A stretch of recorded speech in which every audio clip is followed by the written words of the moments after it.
알버트 아인슈타인은 망원경이 아무리 좋아져도 우주의 시작은 결코 볼 수 없다고 말했죠. 하지만 이제 제임스 웹은 빅뱅에 가까운 별도 은하도 없이 커다란 허공만 있는 특이한 것을 보았습니다. 이것이 모든 것의 시작이었을까요? 그리고 이 획기적인 발견은 이제 우리의 존재와 초기 우주의 진정한 조건에 관한 가장 중요한 해답을 우리에게 제공할 수 있을까요? 알버트 아인슈타인은 아마도 옳았을 것입니다.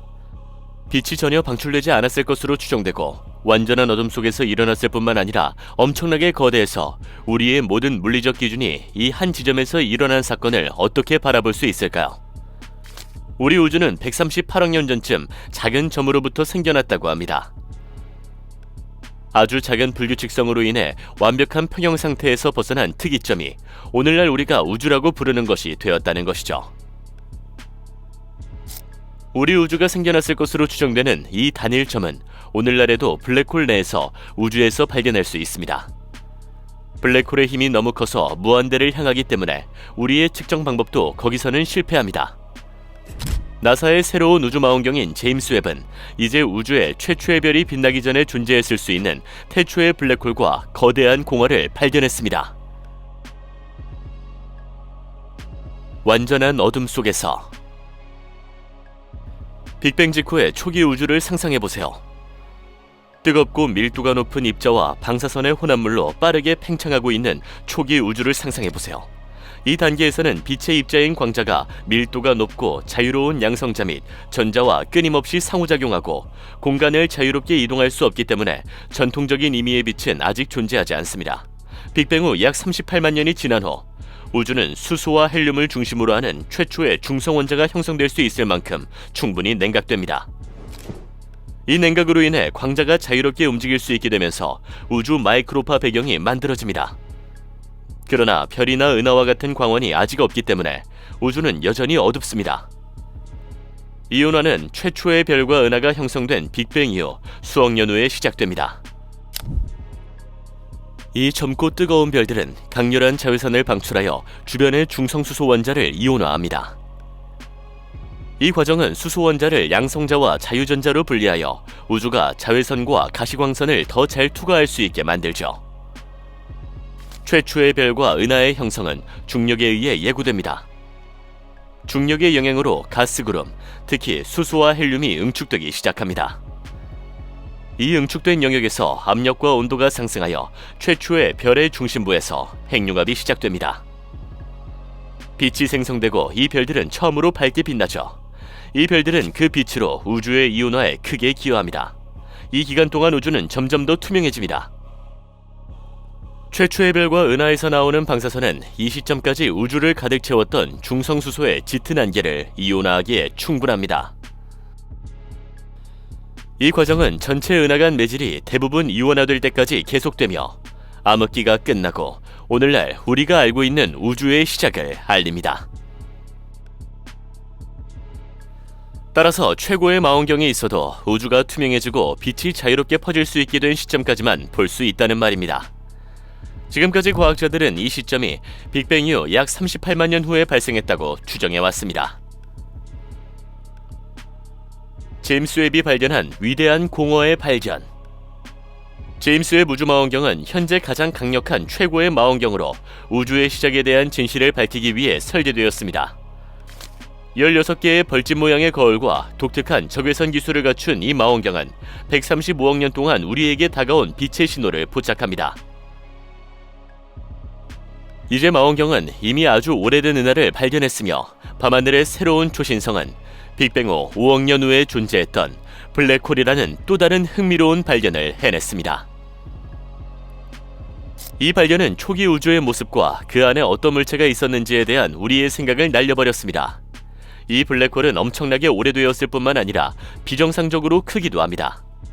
태양 질량의 약 1000만 개로 알려진 블랙홀 중 가장 큰 블랙홀은 아니지만 태초에 존재했다는 점을 감안하면 이례적으로 큰 규모입니다. 블랙홀은 기본적으로 광활한 공허와 허무의 영역에 지나지 않습니다. 하지만 그게 전부가 아닙니다. 이 허공에는 놀라운 중력이라는 특별한 속성이 있어 다른 물질을 마술처럼 끌어당기죠. 이제 어떻게 아무것도 없는데 그렇게 무거운 무게를 가질 수 있는지 궁금하실 겁니다. 과학자들은 블랙홀이 빨아들이는 물질로 인해 무게가 커지거나 신비한 암흑물질이 그 역할을 한다고 설명합니다.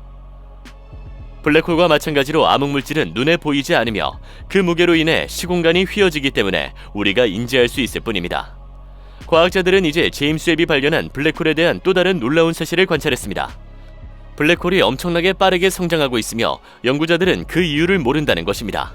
오늘날 블랙홀의 성장률로 이 블랙홀의 나이를 측정한다면 블랙홀은 우주 자체보다 더 오래되어야 할 것입니다.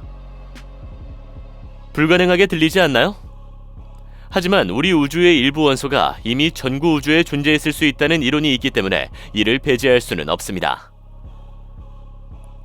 그러나 우주의 초기에 존재했던 블랙홀은 우리가 근처에서 연구한 것과는 완전히 다른 성질을 가졌을 가능성도 있습니다.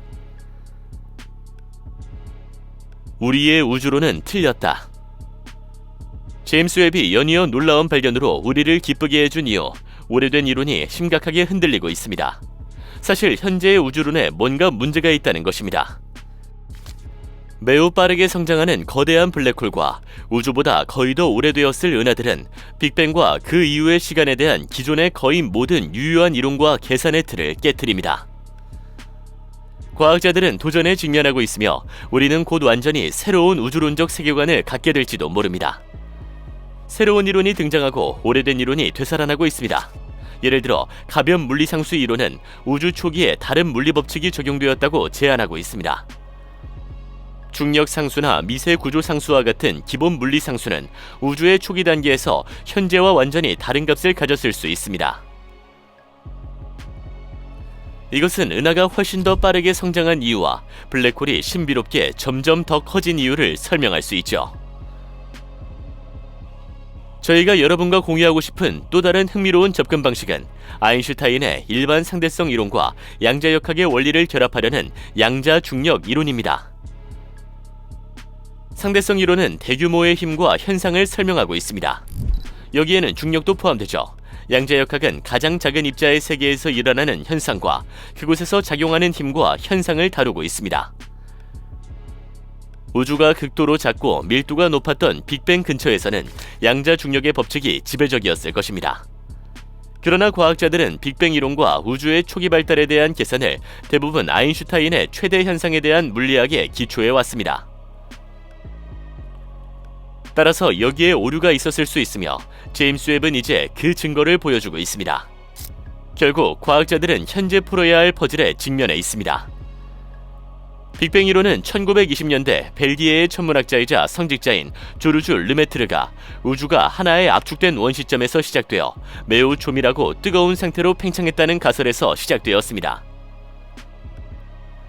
르메트르는 이를 원시-원자 가설이라고 처음 불렀습니다.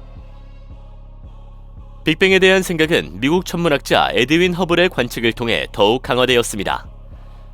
1920년대 후반, 허블은 멀리 떨어진 은하가 지구에서 멀어지고 있으며 은하가 멀어질수록 더 빠르게 움직인다는 사실을 발견했습니다. 과학자들은 이를 우주가 실제로 팽창하고 있다는 증거로 여겼죠. 시간이 지나면서 이 두 가지 기본 가정을 완성하기 위해 다른 이론이 추가되었고 그렇게 해서 우주론적 세계관이 탄생했습니다. 이 중 상당 부분은 관찰에 기반한 것이고 다른 일부는 계산에 기반한 것이지만 이제 우리는 더 이상 이러한 패턴과 계획에 맞지 않는 것들을 보게 됩니다. 최초의 블랙홀은 언제 나타났습니까? 이번에는 최초의 블랙홀이 어떻게 만들어졌는지 다시 한번 시간을 거슬러 올라가 보겠습니다. 이 신비로운 우주 현상은 매혹적일 뿐만 아니라 초기 우주를 이해하는 데 핵심적인 열쇠이기도 합니다. 최초의 블랙홀의 형성은 천문학자와 천체 물리학자들이 별과 은하의 형성만큼이나 집중적으로 연구하고 있는 주제입니다. 최초의 별은 빅뱅으로부터 불과 수억 년 후 상상할 수 없을 정도로 멀고 신비로운 시대에 형성되었습니다. 과학자들은 이 거대한 별들을 인구 3단계 별이라고 부릅니다. 아마도 이 별들은 오래 살지 못하고 거대한 초신성 폭발로 죽었을 것으로 추정되고 있죠. 그들은 우주 최초의 블랙홀을 남겼을지도 모릅니다. 또 다른 이론에 따르면 블랙홀은 최초의 별보다 먼저 형성되었다고 합니다. 실제로 별이 될 수 있었던 회전하는 먼지 원반은 특정 상황에서 블랙홀로 직접 붕괴할 수 있습니다.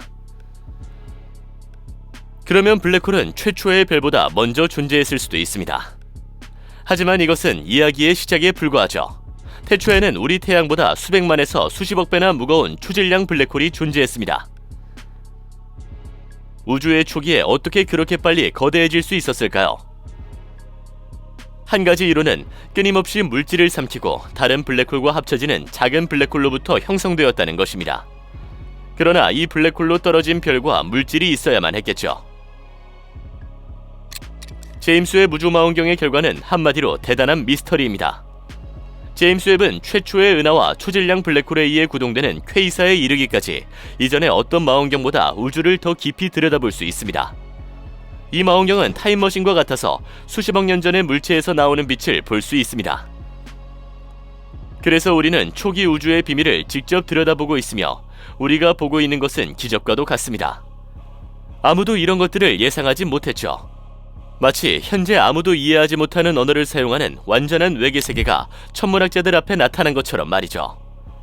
그러나 이러한 것들은 실제하는 것이며 우리는 지금 답을 찾아야 합니다. 연구자들이 공식의 오류를 발견하는데 수십 년이 걸릴 수도 있고 우리는 훨씬 더 오래된 우주에 살고 있거나 시작이 없었다는 것을 알게 될 수도 있습니다.